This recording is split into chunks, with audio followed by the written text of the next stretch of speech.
नमस्कार, प्रणाम। मैं ददमन तिवारी हूँ और आप सभी का स्वागत करता हूँ आपके अपने YouTube चैनल अधिवक्ता महोदय में। लखनऊ विश्वविद्यालय में आपके विधि त्रिवर्षीय पाठ्यक्रम में, पंचवर्षीय पाठ्यक्रम में परीक्षाएं लगभग कई सारे सेमेस्टर की हो चुकी हैं, कुछ सेमेस्टर्स की बाकी हैं। और हम लोग अपनी वीडियोज़ में लगातार बात कर रहे हैं आपके परीक्षाओं में आने वाले महत्वपूर्ण टॉपिक्स को लेकर के, जो सवाल पुराने वर्षों में लगातार पूछे जाते रहे हैं या जिन जिन सवालों के पूछे जाने की सबसे अधिक संभावना रहती है, हम लोग लगातार बात कर रहे हैं उस सवालों की।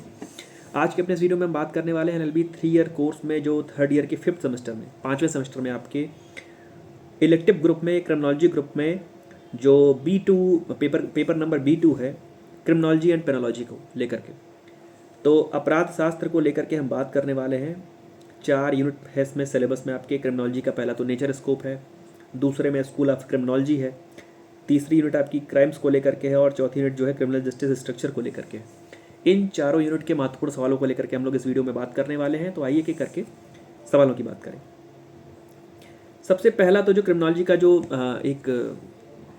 हेडिंग है, क्रिमिनोलॉजी का जो नेचर स्कोप है, वहाँ से एक चीज़ जब हम पढ़ते हैं तो एक तो वाइट कलर क्राइम खूब पूछा गया है। वाइट कलर क्राइम का मतलब क्या होता है? श्वेत पोशाक अपराधी कौन होते हैं? ज़्यादातर ये सवाल जो ये टर्म उन लोगों के लिए यूज़ किया जाता है जो बहुत किसी बड़ी पोजीशन पर हैं और अपने पोजीशन का मिसयूज़ करते हैं, अब्यूज़ करते हैं। और विशेष रूप से ये जो भ्रष्ट नेतागण हैं, उनके लिए ये शब्द यूज किया जाता है, वाइट कलर क्राइम। तो सबसे पहली जो चीज़ है आपके लिए, वो क्रिमिनल लॉ के जो तमाम सारे क्रिमिनोलॉजी के अंतर्गत, वो पहला है वाइट कलर क्राइम का मतलब क्या होता है, करप्शन इन पब्लिक लाइफ का मतलब क्या होता है। दूसरी चीज़ जो है वो है कि एक तो यंग अफेंडर को लेकर के, और यंग जो वो कई सारे प्रकार हैं उसमें, आप देखिए तो वहाँ पे आपके उसमें दिया होगा, सिलेबस में दिया होगा। एक तो सिचुएशनल क्राइम के बारे में है, क्रॉनिक अफेंडर्स के बारे में है, एक महिलाओं के विषय में है और एक यंग अफेंडर्स के विषय में। तो एक इस प्रकार के सवाल को तैयार करिएगा कि जिसमें आप इन विभिन्न प्रकारों को पढ़ सकें, कि जो अपराध शास्त्र का जो एक मूल पढ़ने का जो विषय है, जिस पर अध्ययन करना है, उसमें आप कितने प्रकारों के जो क्रिमिनल्स हैं उन पर आप अध्ययन करते हैं। दूसरी यूनिट से आपके लिए जो सबसे ज़रूरी सवाल है, तो लोम्ब्रोसो ने जो स्कूल्स जो मतलब एक, जैसे आप जूरिस्प्रूडेंस में पढ़ करके आए होंगे, स्कूल्स अलग अलग विचारधाराएं, जूरिस्प्रूडेंस के विषय में, कानून के विषय में जो अपनी अलग अलग लोगों ने अपना दर्शन बताया, अपना विचार बताया, वैसे ही अपराध शास्त्र के विषय में तमाम किस्म की विचारधारा है। एक सदरलैंड की विचारधारा है, लोम्ब्रोसो की अपनी अलग विचारधारा है, और मैं एक नाम और से पढ़ूँ,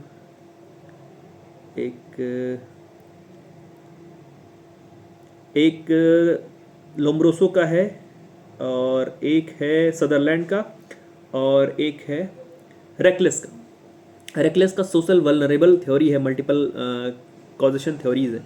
तो प्रयास कीजिएगा कि जो भी थ्योरी पिछली बार आई है उसको छोड़ करके आप जो अन्य 2 थ्योरीज बचती हैं, और लोम्ब्रोसो और सदरलैंड के विषय में खूब पूछा गया है, तो आप उसको देख करके आइएगा।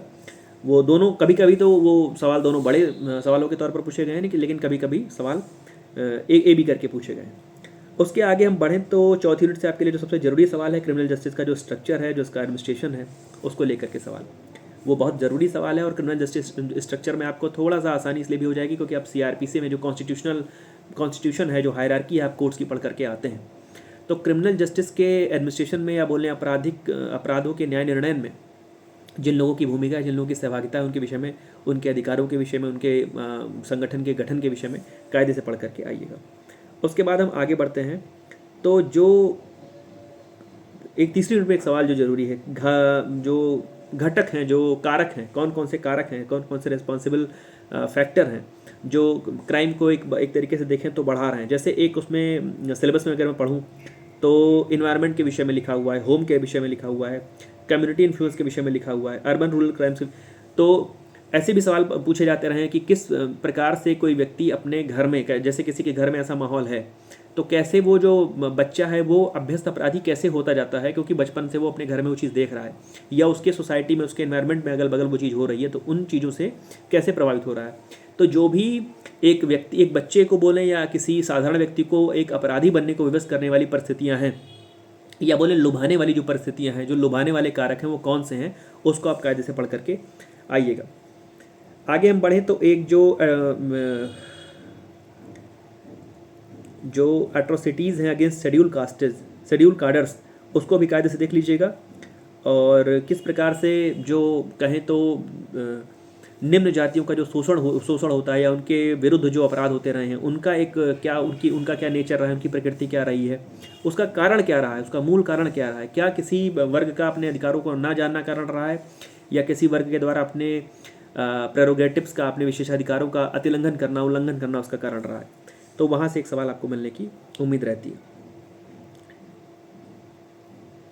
और उसके बाद जो सीआरपीसी के कुछ जो सेक्शंस हैं, जैसे अरेस्ट से, सर्च से, सीजे से रिलेटेड हैं, जो कॉन्स्टिट्यूशनल इम्परेटिव्स हैं, उसको लेकर के भी थोड़ा सा देख लीजिएगा कि कौन कौन सी चीज़ें हैं सीआरपीसी की, कौन कौन सी ऐसी धाराएं हैं जो क्रिमिनल जस्टिस सिस्टम में, जो क्रिमिनल जस्टिस के स्ट्रक्चर में, क्रिमिनल जस्टिस के एडमिनिस्ट्रेशन में सहायक हैं, और किस प्रकार से आपने 41 सीआरपीसी की सेक्शन 41 से लेकर के जो भी मजिस्ट्रेट के द्वारा अरेस्ट है, प्राइवेट पर्सन के द्वारा अरेस्ट है, कॉग्निजेबल ऑफेंसेस के विषय में आप जानते होंगे, बेलेबल नॉन बेलेबल का मतलब आप जानते ही होंगे।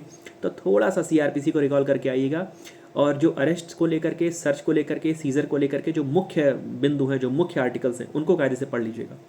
तो अगर दोबारा से देखें तो क्रिमिनोलॉजी के नेचर स्कोप को लेकर के, क्रिमिनोलॉजी का मतलब क्या है, इन सब चीज़ों को लेकर के जो जनरल अप्रोचेज हैं उसको पढ़ने की को लेकर के, उसको लेकर के एक सवाल।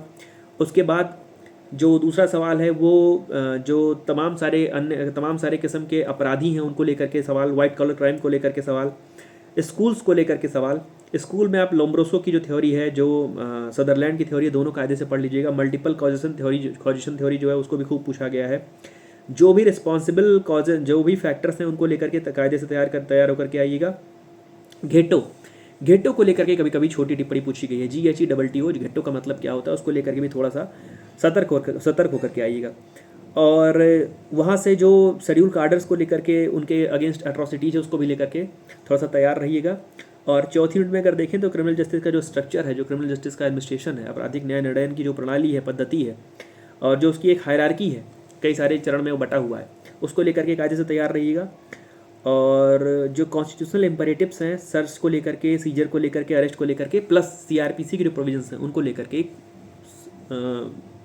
कंबाइंड स्टडी करके आइएगा।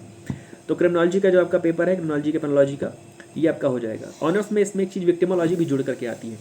खैर, ढेर सारी शुभकामनाएं आप सभी को। आपका ये 5वें सेमेस्टर का ये आखिरी पेपर है, लिखित पेपर है। बाकी आपके जो भी 2 पेपर बच रहे हैं, मूट कोर्ट का, इंटर्नशिप का, उसकी डायरी वगैरह आपने बनाई ही होगी, आपने कोर्ट विजिट करी होगी।